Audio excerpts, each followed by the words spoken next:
For most of us, the problem isn't that. The problem is that in order to pursue what's sacred, they are too humble, right? They self-efface too much. They don't think they're worthy. They don't know enough. I mean, we all have permutations of this story, right? But if you think about the idea that no matter what you do, the universe is gigantic and infinite, basically, how would you honor the universe? Right? Like, what would you do to honor it? Well, you should take up space, right? Because you're already insignificant. So the idea that you have to get really little in order to honor and humble yourself, uh, I don't know. I think the way to honor it is to actually take up space, right? To appreciate what's happening, right? So just reconsider for a second what it is to take up space. So it's funny, in order to do that, you kind of have to let it drop first, right? You have to kind of like, that's why I talk about, well, just notice your exhale, right? Because the world's a great big place, right? And the mind has a hard time letting in because it gets overwhelmed, right? Letting in the immensity of what's happening. Like, I've been stuck on the idea lately that every second the earth moves 18 miles around the sun. And every second, like, my mind can't even, what does that even mean? Like, what the hell? Or the distances, like, it's funny, you can put them in numbers, but our minds can't really get there. And all this is happening, right? And thank goodness I don't have to be aware of it. Thank goodness I don't have to be aware of the piece of toast I just ate as I'm digesting it, right? There's some really good things about being unconscious. But how do you honor it? Does the mind, if the mind tries to grasp it, you're going straight to hell, right? You can't do it, right? You can't, but you have to somehow open to it. So you exhale. Then aren't you happy for the spark of inhale, right? You get to, and it drops, and then it starts again. And then it drops. And then it starts again. And, one of the things about breath, I think why it's so crucial in yoga, is that it's one of the only involuntary processes that we also have some voluntary control over, right? So I like that. It's part of why it's so powerful, right? So just, there is a spark on the inhale. Instead of just drop on the exhale, let in the splendor on exhale. So you take it in, you hold there for a second, and then you let it wash out. But as you let it wash out,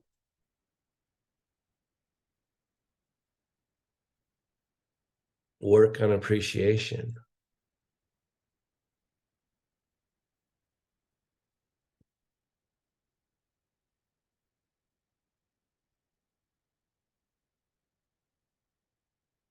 So the other day in Team Adaptables, I read about this.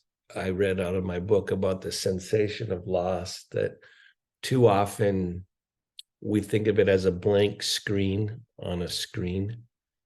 And that in fact, when you look closely at a screen, it's actually a whole bunch of pixels. There's another story of complexity on the blank screen. And we're trained to think of loss as a blank screen that you grieve.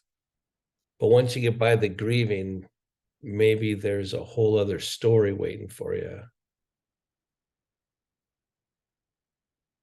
Right? Because the loss itself is a transformative energy that we bring to life by shedding tears, right? We cleanse. But when you start to pay attention to the inhalation, can you tell that there's a slight locking down before you start the inhalation? It's in your diaphragm, but there's a slight little grip. Then the inhale starts, right? And then we've gone through this before, right? Where there's a spreading of the diaphragm along the backside of the body. The inflating lungs nudge the ribs. The ribs deliver a pulse into the spine on the backside, right? If you pay a lot of attention and you soften the jaw on the inside of your mouth, chances are an unequal flow of breath into each nostril. There's a feeling, if you can allow it, let your next couple of inhalations help you feel the space between the skin on your forehead and your cranium, between the sense of your cheeks and your cheekbones.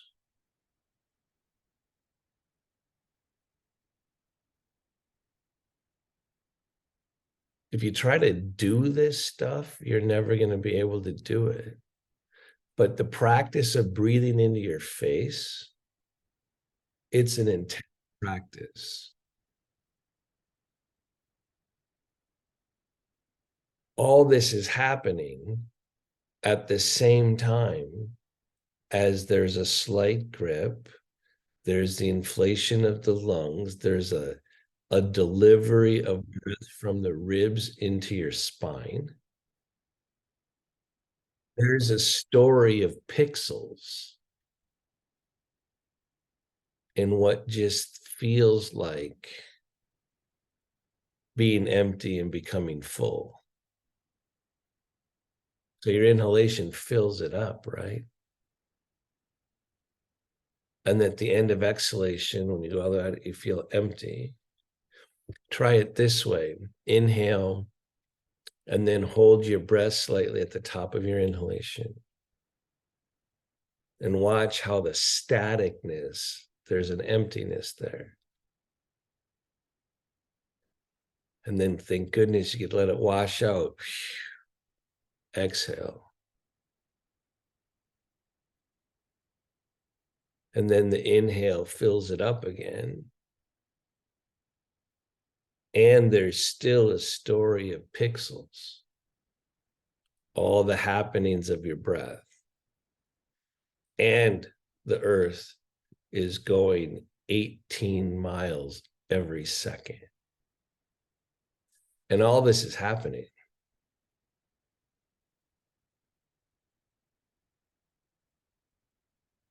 So how do you honor that?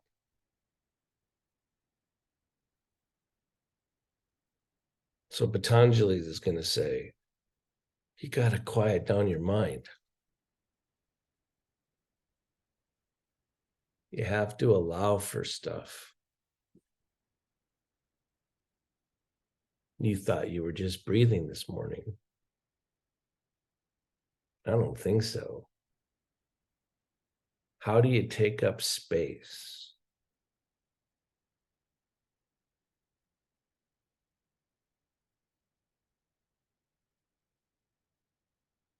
What do your bones do to help you take up space?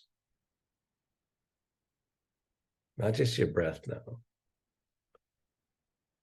Huh.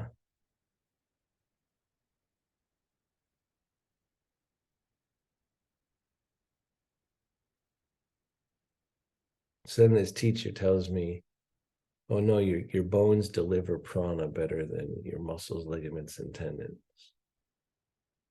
But wait, I don't get to feel my bones directly. What the heck? I don't think I understand. To which the answer is exactly. You don't get to understand. That's exactly true. So let's get a little bit empty. Lips together, teeth slightly apart. Soften the inside of your mouth. So now you're touching an aspect that was always here that your mind doesn't quite know how to have. Soften around the temples, the jaw, the inside of the mouth.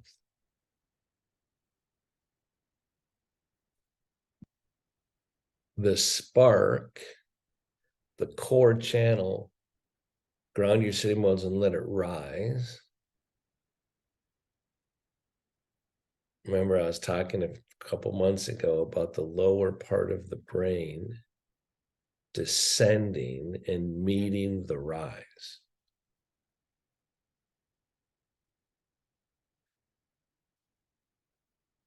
So you got the stability of your spine there, the life rising, which is kind of part of what's touched on the inhalation. And then the exhalation brings action. Balance your head over your neck. Don't forget you have skin. And the world is going 18 miles a second. How do you honor that? And you breathe it into your face?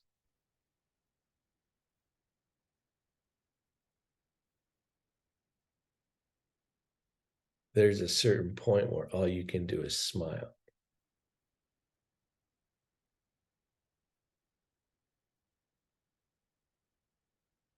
And then make sure the smile and the center of your chest are connected.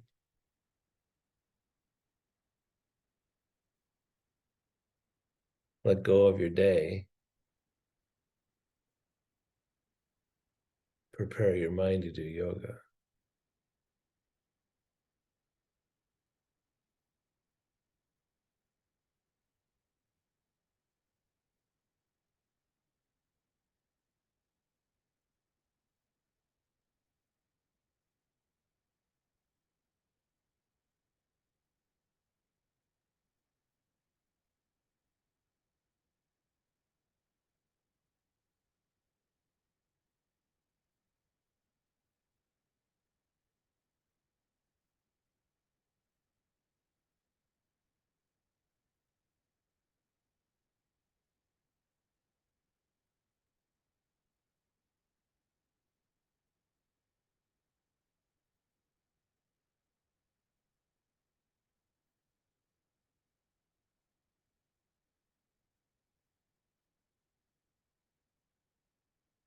Good. And then release.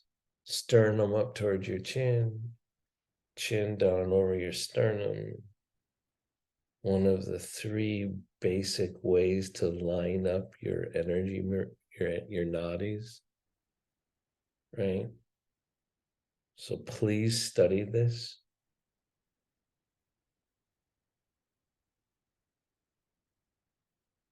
Don't lose your body.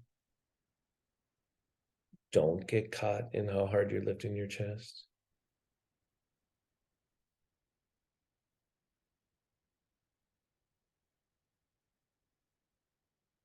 Raise your head up with closed eyes. Open your eyes. what's so funny about doing yoga poses is that the mind actually thinks it's doing stuff, right? Like the instructions are part of the doing, right? So like there's a really important integrative realization in asana where vertical extension meets horizontal extension, right?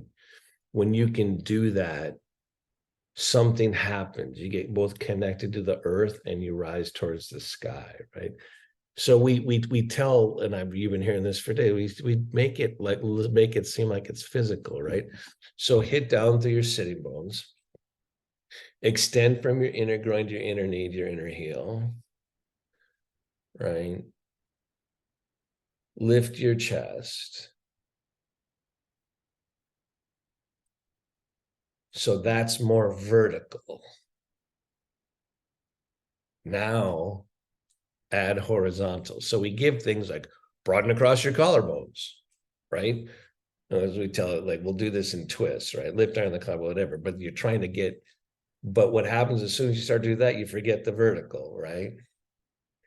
And so you got to like, wait, I got to do both, which already eliminates your mind, right? Your mind can't really do both, right? Because it can't know that it's going 18 miles per second around the earth, right? It can't do both. So you got Patanjali whispering at you, calm down your mind, practice over and over, make it so your mind doesn't have to do it. So, and then release. So have you figured out, think about the difference between why I often instruct rather than lifting out of the collarbone, which is one of the beginning throwaway things that people say all the time. But that makes sense because this is your third diaphragm. I mean, there's reasons why you say that, right? But I often say spread the space between the shoulder blades, right? And drop the shoulder blades down. First, just lift under the collarbones and broaden it, right? Don't worry about your shoulder blades, right? And that you tend to overdo your low back. There's a whole bunch of things that happen, but you're goddamn it, you're doing it. That satisfies the mind, right? Except now, think about now, feel what that felt like. And now think about or try to feel why I might say instruct the same movement from the back body. What do you got to do to find the space between your shoulder blades? How do you have to receive differently? When you lift just under the collarbones, the mind gets to be more active. There's nothing wrong with that. But when you have to do it from the backside, you have to receive more. You have to kind of find and trust. Your first step is not a known step. And then you get to activate. So that horizontal extension between the shoulder blades is received first. And this is why asana people get confused about it. The first step has to be receiving. And then action. But that's not how our minds work. Our minds want to act first and then release. So we give beginners instructions like lift under your collarbones, right? Because it's easier. The mind gets to do something and feel success. And they're not wrong instructions. They're just beginning instructions. All right, start to move around and shake it up, right? Enough of this little spaces, like, but I hope when you're moving around, you're drinking in the sensation of lightness, right? Drink it, right? Like as you shift around and enter more space, let it be like water. See, like people with disability, including me, forget to drink space, right? You need to drink it. It's freedom, right?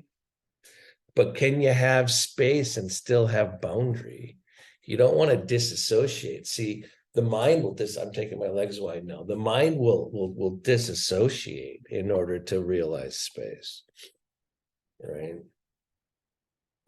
But then it's not really realizing space, right? So I'm taking my legs wide again because I want to feel more space. And then prana rewards. So I'm moving my, I'm trying to open my groins a little bit because I do this every time with you, because I want you to get that the base of your spine needs to open, right? So remember, prana rewards structure. So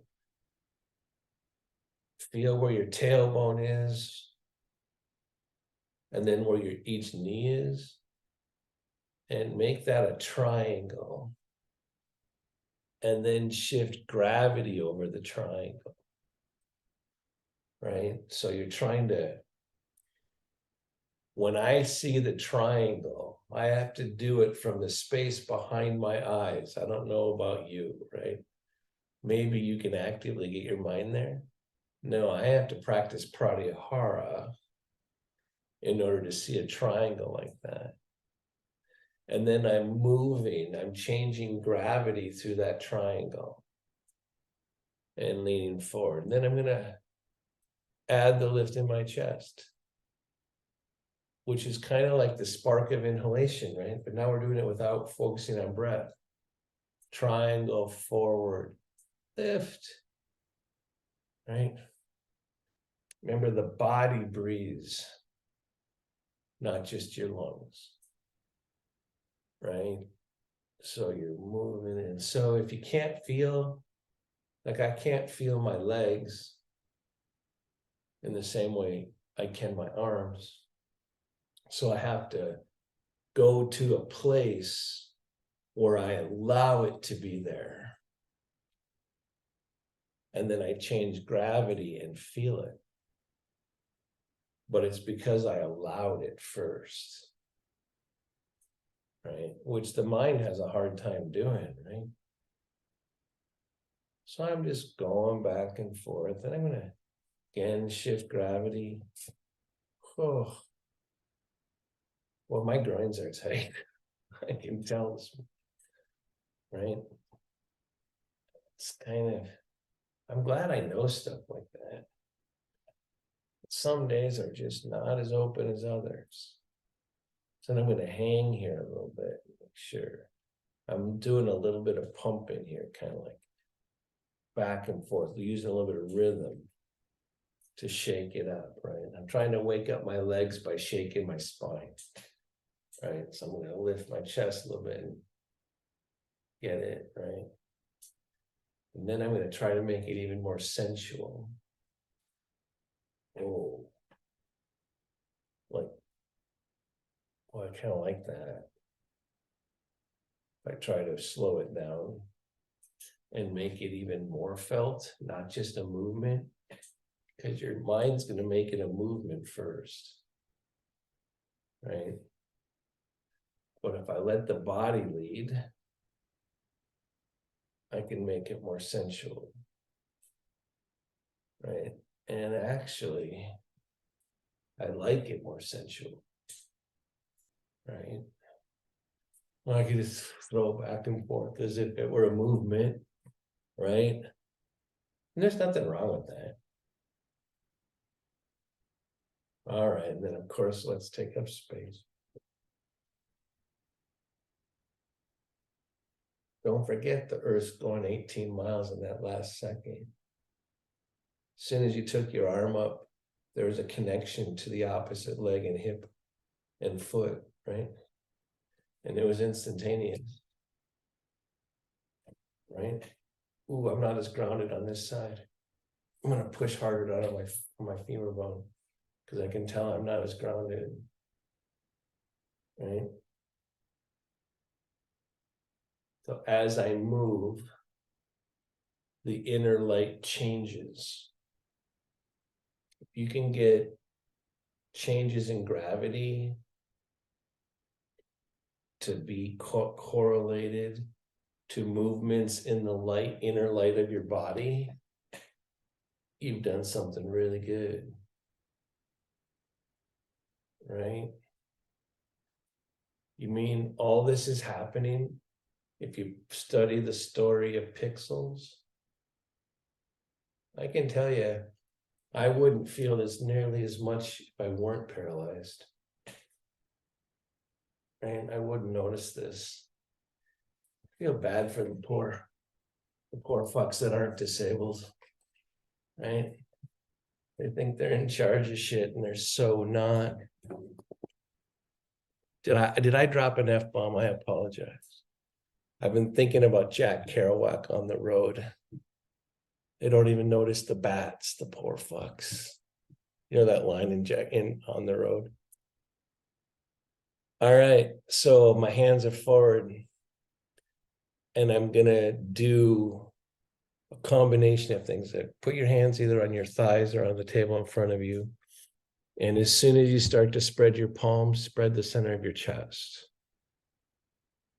Right? So you're going to do that.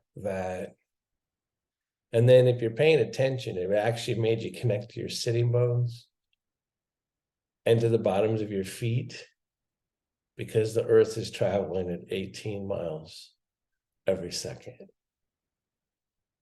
That's all part of what's happening. It's freaking crazy. So how do you honor that?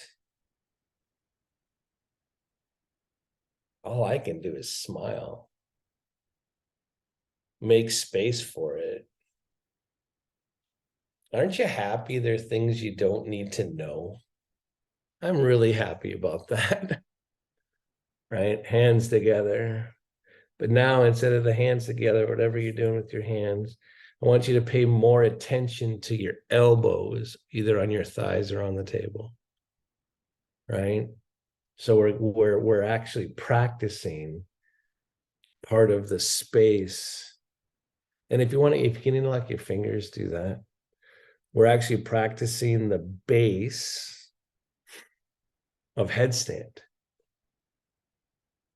Shirsasana, right? So I'm going to have you do it. So I want you to really feel where your elbows are. Feel the connection between your hands, right? I want you to draw the bone of your forearm back towards you while moving your wrist bone forward. What are you talking about? Talking about the story of pixels, right? And I don't know about you, so, and I'm doing it right now because it's hard. How do I even draw this freaking bone back? I don't even know what to do. See those damn people that can get their forearms down on the table in headstand, they're actually getting reference there. You and I have it in air right now. So how would you draw this bone back? Don't you kind of have to do it from here? Right? Here. You have to draw it back by grounding your elbows, pulling back. Oh my God, did anyone feel a change in their inner shoulder blades? What the hell's going on here? And now the wrists have to go forward. The wrist bone has to go forward while I'm drawing back. Is anyone getting their chest lifted? Can you feel how your chest is lifting when you're trying to do all this? Oh my God, is that like an inhale? What's going on here? This is too freaking weird. Remember to breathe.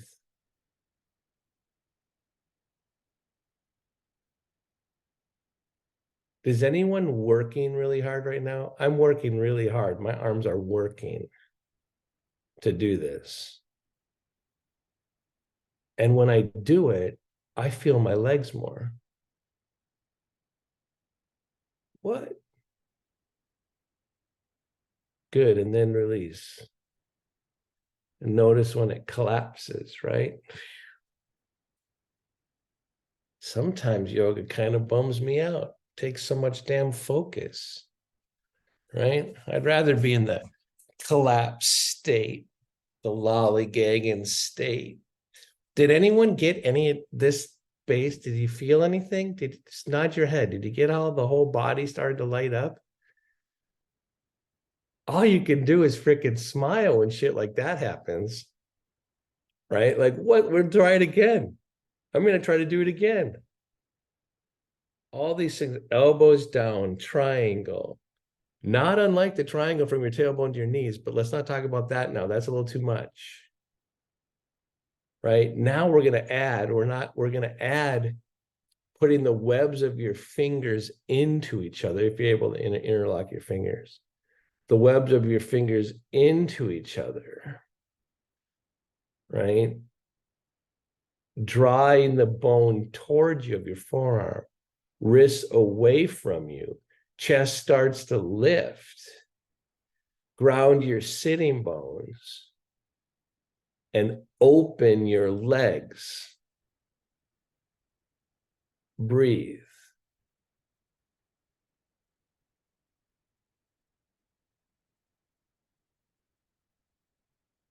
Good. And then release. Dog pose again. What? So a really good instruction. In fact, Jane, I don't know if she's on the call, but Jane taught this in the team in the huddle, right? She did a lot of getting, so put your hands on your thighs or on the table, and she emphasized a lot of rotating the inside edge of the bicep up and opening the chest, right? It's a good way, especially for her body, it's a really good way to teach it, right? So in a way, you're trying to rotate the inner bicep up, your chest is opening, right? Lift your chest, ground your sitting bones, find your feet, right? Good. And then release. So that would be a way of doing that version of dog pose that's going towards the sun pretty fast. It's a good one. Try it again. Except, you know that Hatha yoga is you're yoking the sun and the moon, right? So sometimes you want to practice dog pose like you're going for the sun. So again, so when you roll the inner bicep up towards the ceiling, notice your chest lifts, a whole bunch of things happen, right? And it makes you happier that way. Good. And then release. But you know that the action, there's Jane coming on the call now. She missed that she was being talked about. Okay, so but you know that when in dog pose, an additional instruction is you rotate the bicep, the inside side of the bicep up, you can say it towards the ceiling, but at the same time, you're pressing down to your index mount, right? The outer wrist is going towards the inner wrist, right? So put your hands down on, on your knees. I'm trying to do it not on the table. It's easier on the table at first, right? But you can do it this way. And so this idea that we're just doing it where we really open the chest, more like upward facing dog, but we're doing down dog. But now also know that there's a diagonal energy that's going across your forearm into the index mound, while the inside edge of your bicep is going towards the ceiling. So the inside edge of the bicep, would you think that's sun? That'd be more sunny, right? Cutting across the outs from the outer forearm towards the index mound, that would be more like moon energy, right? And they're both in dog pose. right? So I'm now, although I want to fall, my mind wants to fall in love with this going up, right? I'm having the discipline to go towards the earth with the moon, right? As I'm going up with the inside of the bicep and the shoulder blade. So I'm doing both. So can you see why we say outer wrist towards the inner wrist in that action? Because it completes it. Breathe. You're yoking the sun and the moon. In order to see them, sometimes you want to practice the sun, sometimes you want to practice the moon, and sometimes you want to combine them. And don't forget to breathe, and that the earth just traveled another 18 miles. Good, and then release. So in dog pose, one of the things that's hard when you're doing it with sitting is to get another place where the moon happens in dog pose when you're seated is the space between your thighs, right? So the inner seam, right? So all this stuff is happening when you're turning towards the sun, and your arms are making sure you're rotating in. But there's also this corridor, right? So bring your knees together and feel what that feels like. Catch it with your chest, right? So I'm just having my knees apart as my sitting bones tend to flail out, right? I'm noticing the story of pixels. What changes when this corridor gets more defined, right? And then I'm even going to push back on my knees. So push back on your knees, and you're using your bones and the pressure, which does lift your chest, right? But you're wanting to make sure you're watching and observing this corridor, right? So I'm going back and forth here. And I want to tell you that realizing this energy in a seated version of downward facing dog is similar to cutting across to the index mount, right? There's a connection here, right? So we're trying to get this space in me better, this energy of bringing my knees together. So now I'm going to come back to the table or to my thighs here. And I'm not going to be, if this is where, like, if I were really taking time, I would actually belt my legs, right? If I really wanted to make sure I kept the moon part of this pose. Not that you need to have a belt, but I would like quickly belt my legs to keep them together, keeping the femur bones in line with my, ooh, kind of like that. That feels good, right? But I'm knowing from sensation that this energy I'm getting by having more discipline on my femur bones is similar to the energy of pressing down through the index mount. Right? So I'm using this boundary. I'm putting my hands back on the table. Right? And I'm making sure that I'm feeling the space on the inside seam of my legs, right? Helping that lift this towards the ceiling while also pressing down through my index mount. All these things at once.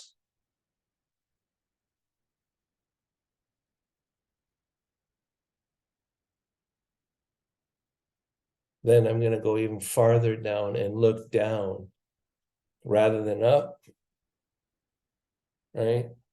So I'm looking down. I'm not going towards the sun with my gaze, but I'm going towards the sun by lifting my chest and rotating up, and I'm staying connected to the earth by pressing down through my index mound. And it's all happening at once. The inner corridor up through, right? The spine lifting, but the discipline to keep the earth, the moon, in the pose. Breathe.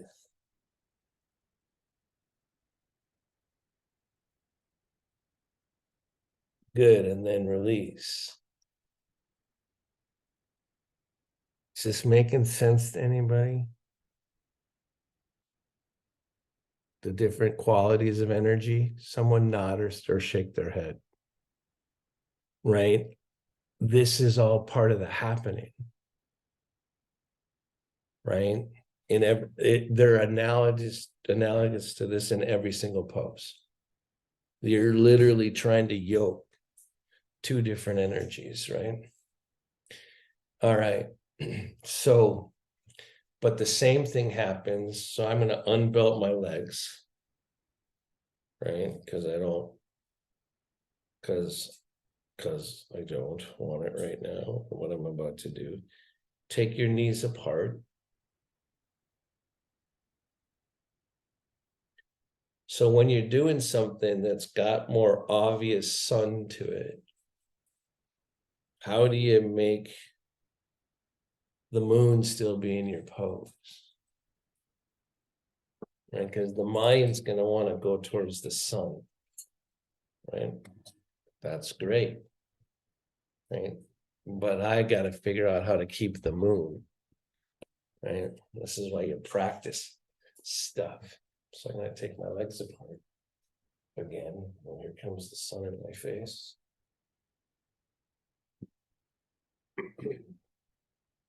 So when you shift gravity, like what we did earlier, oh, my grids are still tight. Holy cow. All right. So when I lean and take the arm up, right? Can we kind of agree that that feels like sunshine a little bit? Right? You're taking up more space. You're doing that. Right? And go the other way. Right? So you're going up and you're getting a little bit more of the sunshine. Right? You're going back and forth. So how am I going to get the moon in something that seems so happy? So ask yourself what you're going to do to get more of the moon. Right? Like, how are you going to keep it more grounded? Right? Okay, so I'm up this way. If I let my fingers reach beyond that, I actually lose the moon, right? But if I take my arm up and bring my shoulder blade back towards the midline, right? And when I do that, I try to feel my legs as I let the skin reach beyond my fingertips. And then release. Right? So they're almost always, the moon's going to be captured or realized when you move back towards the midline. Right? So you're going to go up, and I can reach for it. Like, I want the sun, or I can trust to bring the shoulder blade back towards the spine. Open the sensation on the skin on my hand. As I go back towards the midline in my shoulder, I go down through my legs.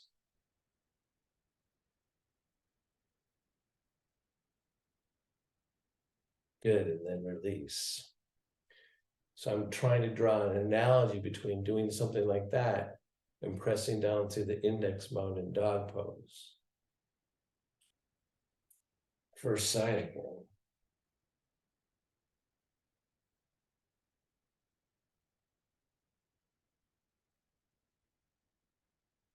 I have a hard time not having the moon steal from the sun. I hope you're not wired like me. Right? Because when I start to see that I'm leaving, because I'm so, my body lacks grounding, and I think yours probably does too, that I have a hard time remembering to get the sun. So legs back together. Come back onto your forearms.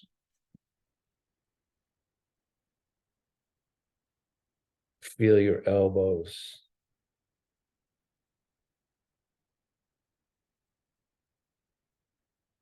Honor the ground as you feel the hands to the elbows. Lift your chest. Use your breath.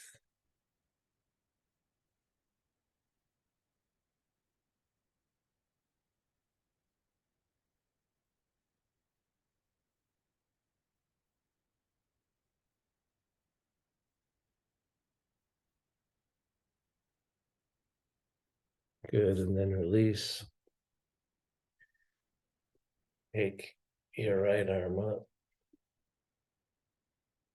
Bring it down if you can.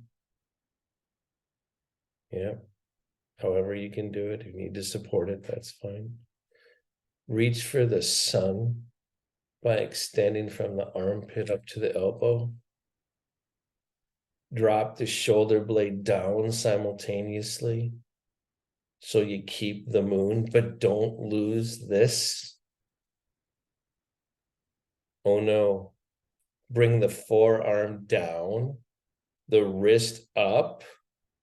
What the hell? I can't do any of that. Yeah, you can if you practice. Good, and then release. Can you believe the ancient yogis go, no, all you're doing in asana is yoking the sun and the moon. And that's how they decide to describe it. Sun, right? I'm reaching up for the sun. I'm dropping it down back towards the earth. I want this to keep reaching, but I don't want to lose the moon. So I'm going to drop the shoulder blades, right? And then I'm going to go, oh God, if I go out here, I don't feel it as much. If I bring the elbow in towards the midline, I feel it even more. I'm going towards the sun. I'm grounding towards the moon. Now I'm going to add this crazy stuff about the forearm down and the wrist up. And all these things make me feel my legs. It's freaking crazy. That's an inversion. Good, and then release. How do you honor something like that? I'm going back to this one. And I'm going to let the feelings and the complexity of the fact that the earth just went 18 miles again, right? And I'm just going to quiet my mind enough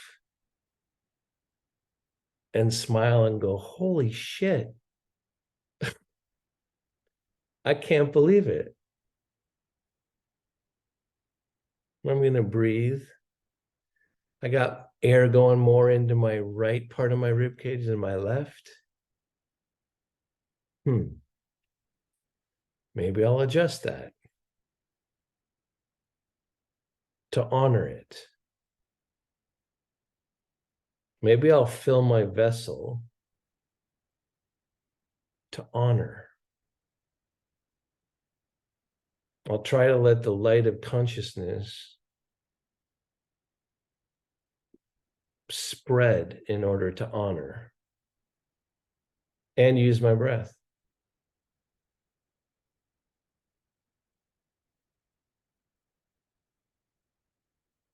I don't know about you, but I freaking love yoga.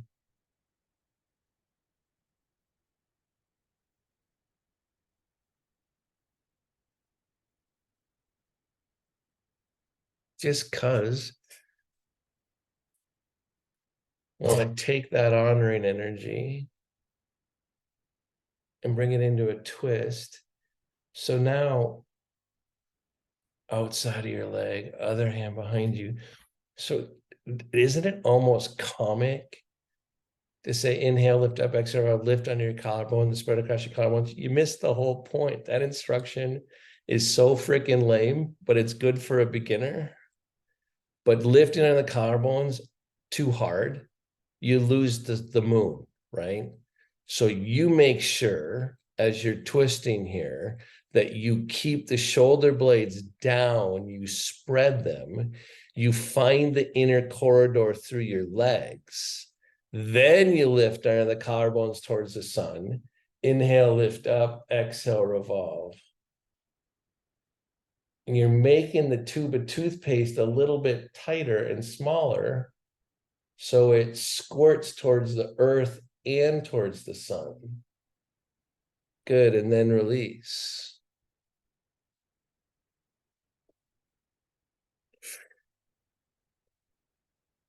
Gotta get that earth back, the moon energy back, right? I'm gonna grab and turn. I'm not just gonna lift under my collarbones to satiate my mind. I'm gonna hit down. I'm gonna find the inner corridor. Inhale, make space, exhale, revolve. Now, if you really want to mess yourself up, take the right side of your rib cage back towards your left hip as a way to find the earth again. Touch the moon as you lift under the collarbones and turn your head. Good, and then release.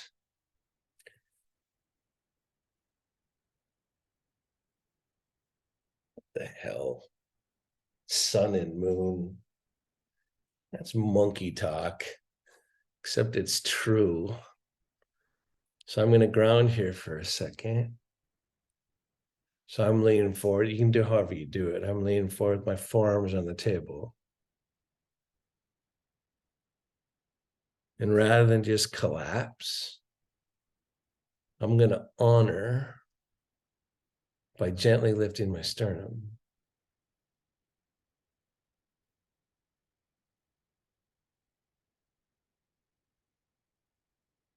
I'm going to feel symmetry in my body, both sitting bones, both feet, both sides of my breastbone. Try to balance my head over my neck. I'm going to honor quietly.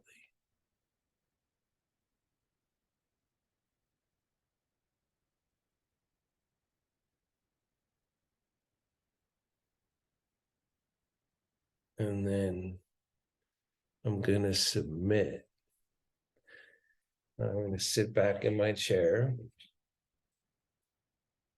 and try to take this honoring and let my chair hold it up.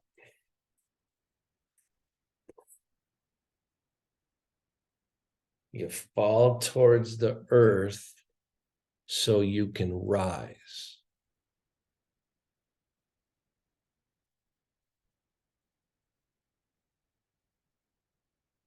You don't have to be in charge.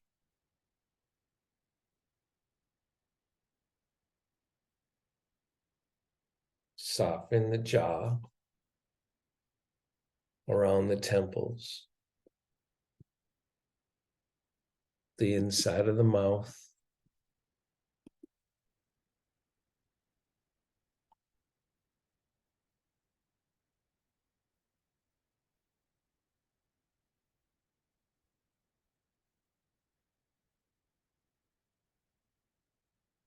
Go inward in order to honor.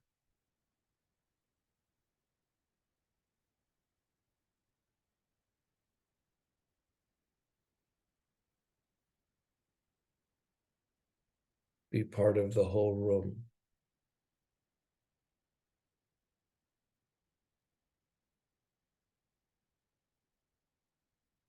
Feel supported.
Feel your breath.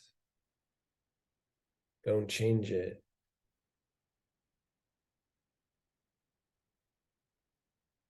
Honor your body. All of it. And then thank it.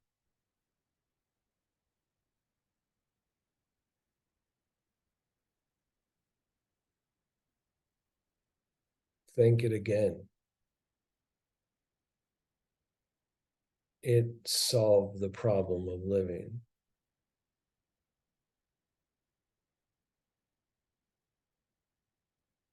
It keeps you alive.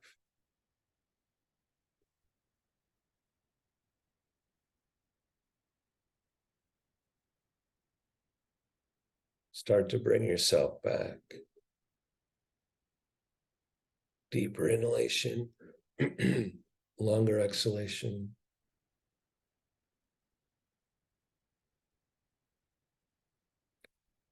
When you open your eyes, smile with your chest.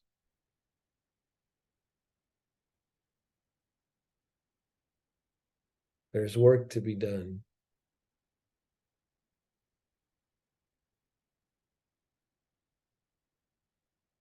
Good.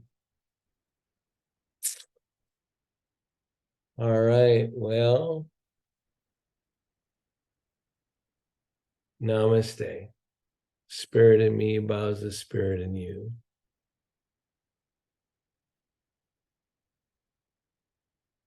What does that feel like? Interesting.